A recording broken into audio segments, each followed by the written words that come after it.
something we don't talk about enough, the deep racism in agriculture and food, and honestly also in the regenerative agriculture movement. The real origin story of the Green Revolution, the black farming movement in the US, and the deep roots of colonization in the agriculture space. Liz Carlisle has written a new book, Healing Grounds.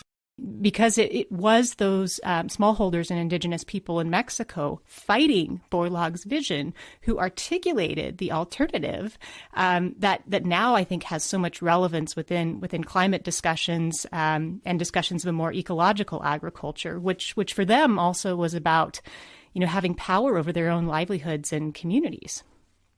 Rockefeller was like, we need to turn our program we need to create a model for how small farmers all over the world are all of a sudden going to produce these high yields so that we can win the Cold War.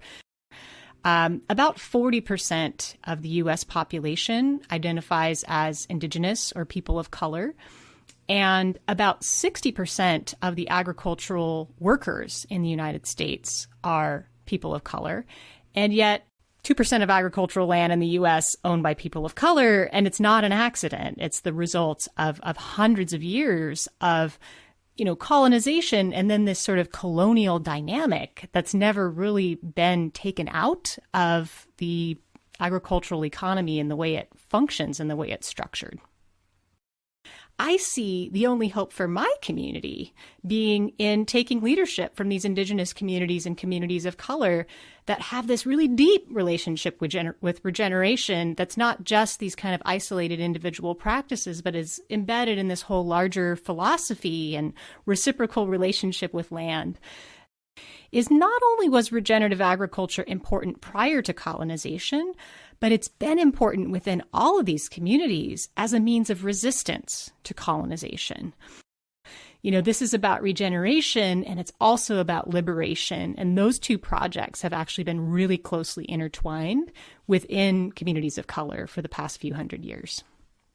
If you want to make an impactful and effective investment that also has a long-term impact, I would say dig deeper and look at how to invest in projects that are rooted in indigenous communities and communities of color that have really, really deep ties to land and for whom regenerative agriculture fits within a larger social and cultural framework rather than just as a financial activity or something where people are looking to sort of earn a profit or a livelihood within this generation.